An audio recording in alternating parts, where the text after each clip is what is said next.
Hi everyone, कैसे हैं आप लोग। अगर यह वीडियो आपको पसंद आए तो वीडियो को लाइक और चैनल को सब्सक्राइब जरूर करें। आज मैं दिव्या को समझा रहा था। दिव्या, क्या तुमने कभी यह सोचा है कि तुम अकेली क्यों हो? हर इंसान तुमसे दूर क्यों भागता है? दिव्या चुपचाप मेरा चेहरा देखने लगी। किसी भी रिश्ते को निभाने में तुम्हारा कितना योगदान होता है, क्या तुमने कभी महसूस किया है? जहाँ कहीं भी तुम्हारी दोस्ती होती है, वहाँ तुम्हारा समावेश उतना ही होता है जितना तुम पसंद करती हो। कोई तुम्हारे काम आता है तो उसे तुम अपना अधिकार ही मानकर चलने लगती हो।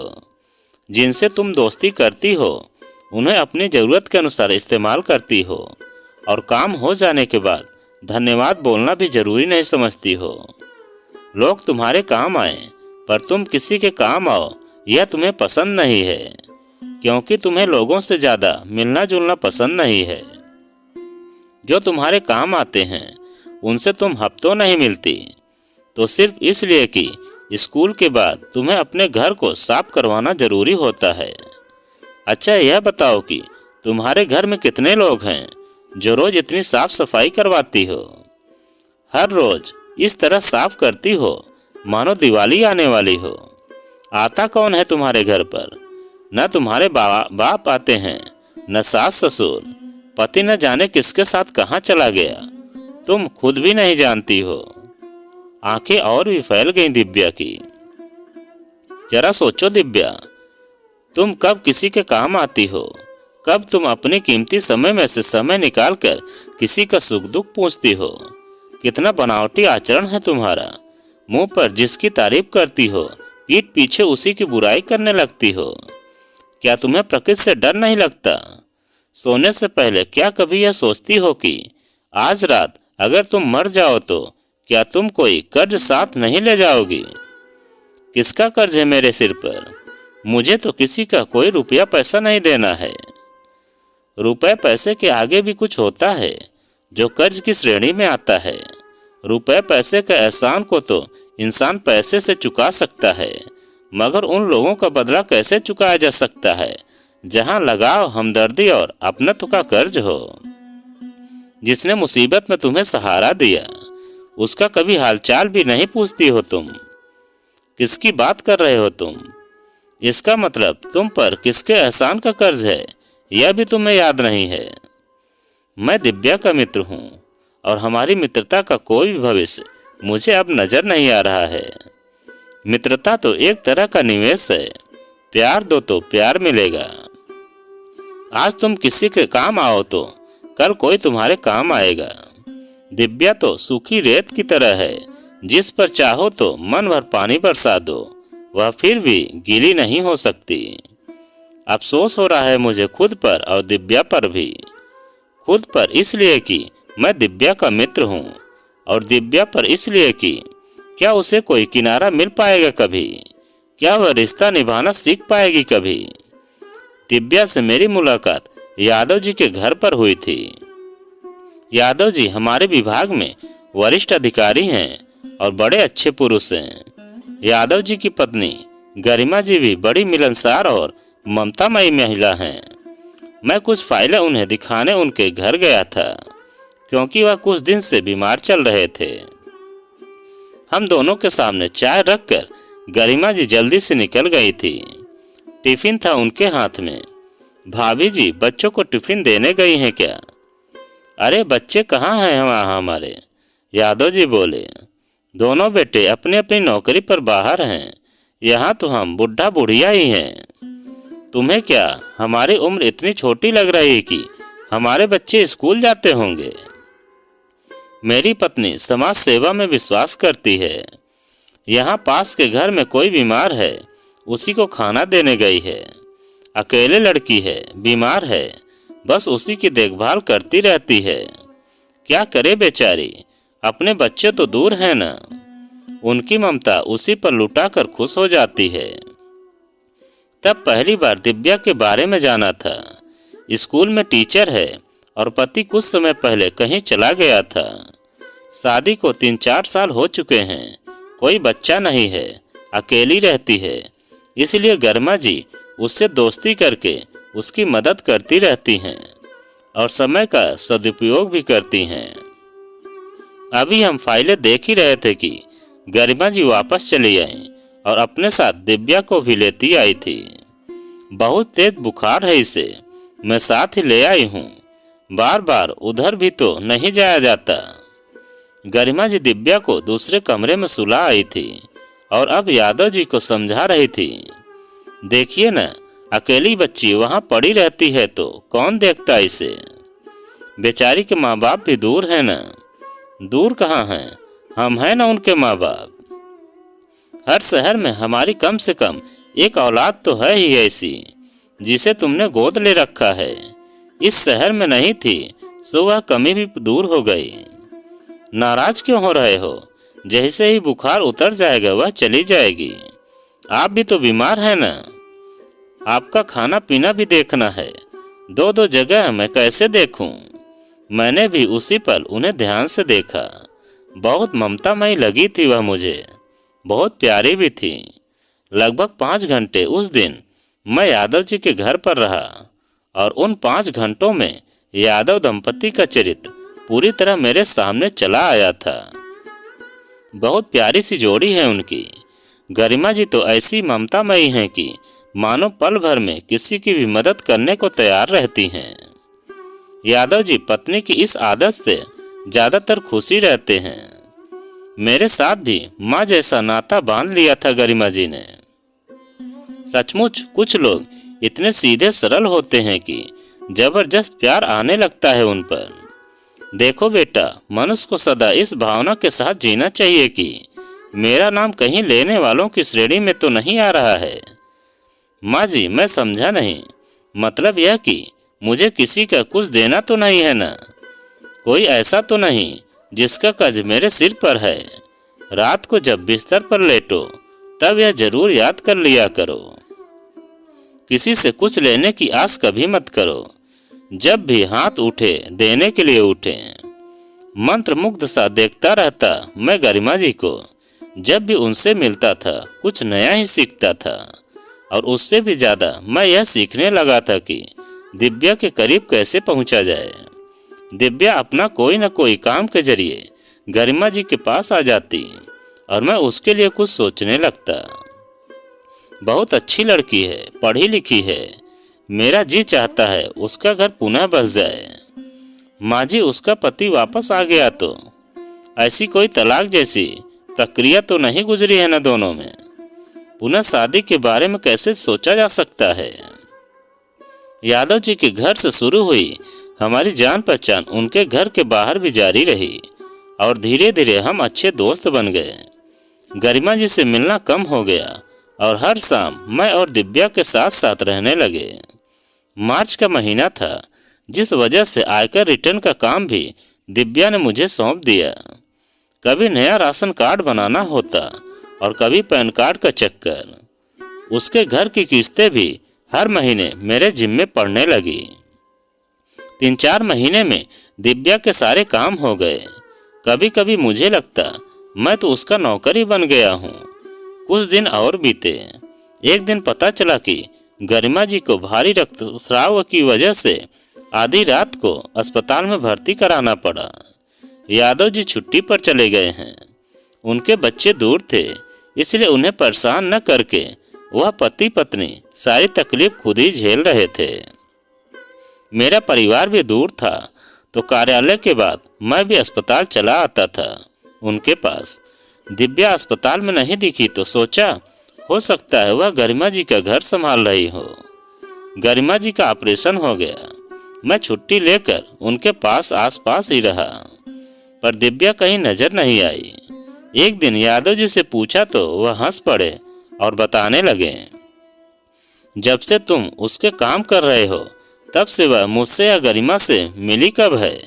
हमें तो अपनी सूरत भी दिखाए उसे महीना बीत गया है। बड़ी रूखी सी लड़की है वह। मुझ में काटो तो खून नहीं।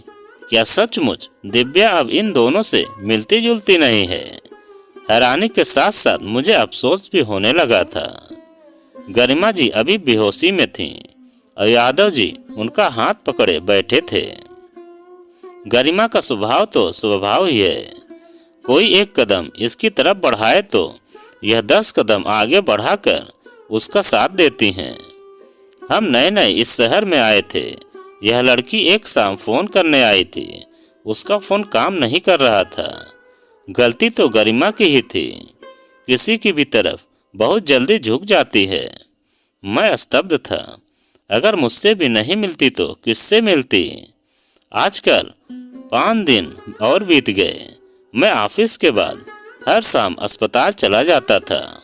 मुझे देखते ही गरिमा जी का चेहरा खिल जाता था। एक बार तो ठिठोली भी की उन्होंने। बेचारा बच्चा फंस गया हम बूढ़ों के चक्कर में। आप मेरी माँ जैसी हैं। घर पर होता और माँ बीमार होती तो क्या मैं उनके पास नहीं जाता। दिव्या, कब से मिलते हो तुम? हर शाम तो यहाँ चले आते हो, वह मिलती ही नहीं। कोई काम नहीं होता होगा ना? काम पड़ेगा तो दौड़ी चली आएगी, गरिमा जी ने ही उत्तर दिया। यादव जी कुछ समय के लिए घर गए। तब गरिमा जी ने इशारे के पास बुलाया और कहने लगी, मुझे माफ कर देना बेटा, मेरी वजह से ही तुम दिव्या के करीब आए। वह अच्छी लड़की है लेकिन बेहद स्वार्थी है। मोह ममता जरा भी नहीं है उसमें। हम इंसान हैं बेटा, सामाजिक जीव हैं हम। अकेले नहीं जी सकते हैं, एक दूसरे की मदद करनी पड़ती है हमें। शायद यही वजह है दिव्या अकेली है। किसी की पीड़ा से उसे कोई मतलब नहीं है। वह आपसे मिलने एक बार भी नहीं आई। उसे पता ही नहीं होगा। पता होता तो शायद आती, और पता वह कभी लेती ही नहीं है। जरूरत ही नहीं समझती वह। तुम मिलना चाहो तो जाओ उसके घर। इच्छा होगी तो बात करेगी, वरना नहीं करेगी। दोस्ती तक ही रखना तुम अपना रिश्ता, उससे आगे मत जाना। इस तरह के लोग रिश्तों में बंधने लायक नहीं होते, क्योंकि रिश्ते तो बहुत कुछ मांगते हैं ना। प्यार भी, स्नेह भी, अपनापन भी, और ये सब उसके पास नहीं है। यादव जी आए तो गरिमा जी चुप हो गईं। शायद उनके सामने वह अपने स्नेह, अपने ममत्व को ठगा जाना स्वीकार नहीं कराना चाहती थी, या अपनी पीड़ा दर्शाना नहीं चाहती थी। 4-5 दिन और बीत गए। अब गरिमा जी घर आ चुकी थी। दिव्या एक बार भी उनसे मिलने नहीं आई। लगभग 4 दिन बाद वह लंच में मुझसे मिलने के लिए ऑफिस चली आई। बड़े प्यार से मिली। कहाँ रही तुम इतने दिन? मेरी याद नहीं आई तुम्हें? जरा सा शिकायत किया था मैंने। मैं जरा व्यस्त थी, घर की सफाई करवा रही थी। 15 दिन से तुम्हारे घर की सफाई चल रही है? ऐसी कौन सी सफाई है भाई? मन में सोच रहा था कि देखते हैं आज कौन सा काम पड़ गया है इसे, जो जबान में मिठास घुल रही है। क्या लोगी खाने में? क्या मंगवाऊं? मैंने खाने का ऑर्डर दिया। इससे पहले भी जब हम मिलते थे खाना मैं ही मंगवाता था, पर अब की बार अपनी पसंद का खाना मंगवा लिया दिव्या ने। खाने के दौरान कभी मेरी कमीज की तारीफ करती तो कभी मेरी। यादव जी और गरिमा जी कैसी हैं? यादव जी छुट्टी पर हैं ना? कहीं बाहर गए हैं क्या? पता नहीं, मैंने बहुत दिन से उन्हें देखा नहीं। अरे भाई, तुम इस देश के प्रधानमंत्री हो क्या, जो इतना काम रहता है तुम्हें? 2-2 घर छोड़कर तो रहते हो, और तुम्हारा इतना ख्याल भी रखते हैं। 15 दिन से वह तुमसे मिली नहीं है। मेरे पास इतना समय नहीं होता है। 3 बजे तो स्कूल से आती हूँ, 4 बजे बच्चे ट्यूशन पढ़ने आ जाते हैं, 7 बजे तक उसमें व्यस्त रहती हूँ। इस बीच काम वाली बाई भी आ जाती है। किसी का हालचाल पूछने के लिए आखिर कितना समय चाहिए दिव्या? एक फोन कॉल या 5-10 मिनट में जाकर भी इंसान वापस आ जाता है। उनके और तुम्हारे घर में आखिर दूरी ही कितनी है? मुझे बेकार इधर उधर जाना अच्छा नहीं लगता। और फिर गरिमा जी तो हर पल खाली रहती हैं। उनके साथ बैठकर गपशप लगाने का समय नहीं होता मेरे पास। दिव्या बड़ी तेज में जवाब दे रही थी। खाना समाप्त हुआ और वह अपने मुद्दे पर आ गई। अपने पर्स से राशन कार्ड और पैन कार्ड निकालकर उसने मेरे सामने रख दिए। यह देखो, इन दोनों में मेरी जन्मतिथि सही नहीं लिखी है। 8 की जगह पर 6 लिख गई है। जरा इसे ठीक करवा दो। मैं हंस पड़ा। इतनी हंसी आई मुझे कि स्वयं पर काबू पाना ही मुश्किल सा हो गया। मैं किसी तरह संभला। तुमने क्या सोचा था कि तुम्हारा काम हो गया और अब कभी किसी की जरूरत नहीं पड़ेगी? मत भूलो दिव्या कि जब तक इंसान जिंदा है उसे किसी न किसी की जरूरत पड़ती ही है। जिंदा ही क्यों, उसे तो मरने के बाद भी 4 आदमी चाहिए जो उठाकर शमशान तक ले जाएं। राशन कार्ड और पैन कार्ड जब तक नहीं बना था तुम्हारा, मुझसे मिलना चलता रहा। 15 दिन से तुम मिली नहीं क्योंकि तुम्हें मेरी जरूरत नहीं थी। आज तुम्हें पता चला इनमें तुम्हारी जन्मतिथि सही नहीं है तो मेरी याद आ गई। फॉर्म तुमने भरा था ना, जन्मतिथि तुमने भरी थी, उसमें मैं क्या कर सकता हूँ? यह क्या कह रहे हो तुम? दिव्या अवाक रह गई। अंधे को अंधा कैसे कहूँ, उसे बुरा लग सकता है ना। क्या मतलब? मतलब साफ है। उसी शाम मैं गरिमा जी से मिलने गया। उन्हें हल्का बुखार था। यादव जी भी थके थके से लग रहे थे। वह बाजार जाने वाले थे, दवाइयाँ और फल लाने। जिद करके मैं ही चला गया बाजार। वापस आया और आते आते खाना भी लेता आया। गरिमा जी के लिए तो रोज उबला खाना बनता था जिसे यादव जी बनाते भी थे और खाते भी थे। उस दिन मेरे साथ उन्होंने तीखा खाना खाया तो लगा बरसों भूखे हों। मैं कहती थी न आपके लिए अलग बनाया करें। उबला खाना तो खाया ही नहीं जाता। उस पर भूखे रह रहे कमजोर भी हो गए हैं। गरिमा जी ने पहली बार भेद खोला। दूसरे दिन से मैं रोज ही अपना और यादव जी का खाना पैक करा कर ले जाने लगा। दिव्या की हिम्मत अब भी नहीं हुई कि वह एक बार हमसे आकर मिल जाती। हिम्मत करके मैंने सारी आपबीती उन्हें सुना दी। दोनों मेरी कथा सुनने के बाद चुप थे। कुछ देर बाद यादव जी कहने लगे, सोचा था प्यारी सी बच्ची का साथ रहेगा तो अच्छा लगेगा। उसे हमारा सहारा रहेगा, हमें उसका सहारा दिया है न हमें प्रकृति ने। बच्ची का सहारा तो सिर्फ हम ही थे, बदले में सहारा देने वाला मिला है हमें। यह बच्चा मिला है न। गरिमा जी की आंखें नम थीं। वह मेरी बाह थपथपा रही थी। मेरा मन भी परिवार के साथ रहने को होता था, पर घर दूर था। मुझे भी तो परिवार मिल गया था परदेश में। कौन किसका सहारा था मैं समझ नहीं पा रहा था। दोनों मुझे मेरे माता पिता जैसे ही लग रहे थे। वे मुझे सहारा मान रहे थे और मैं उन्हें अपना सहारा मान रहा था। क्योंकि शाम होते ही मन होता भागकर दोनों के पास चला जाऊं। मैं क्या कहूं, अपना अपना तरीका है जीने का। कुदरत ने लाखों करोड़ों जीव बनाए हैं जो आपस में कभी मिलते हैं और कभी नहीं मिलते। दिव्या का जीने का अपना तरीका है जिसमें वह भी किसी तरह जी ही लेगी। बस इतना मान सकते हैं हम तीनों की हम जैसे लोग दिव्या जैसे लिए नहीं बने तो कैसा अफसोस। सोच सकते हैं कि हमारा चुनाव ही गलत था। कल फिर समय आएगा, कल फिर से कुछ नया तलाश करेंगे। यही तो जीवन है, इसी को तो कहते हैं जीना। मैं आप लोगों से भी यही कहना चाहता हूँ कि आप लोग भी दिव्या जैसी ना बने तो बेहतर है। वह बहुत अच्छी लड़की थी, लेकिन सिर्फ अपने स्वार्थ के लिए जीना जिंदगी नहीं होती है। तो दोस्तों, यह कहानी आपको कैसी लगी कमेंट में लिखकर हमें ज़रूर बताएं। और आप अगर हमारे चैनल पर नए हैं तो प्लीज़ चैनल को सब्सक्राइब करें और वीडियो को लाइक ज़रूर करें।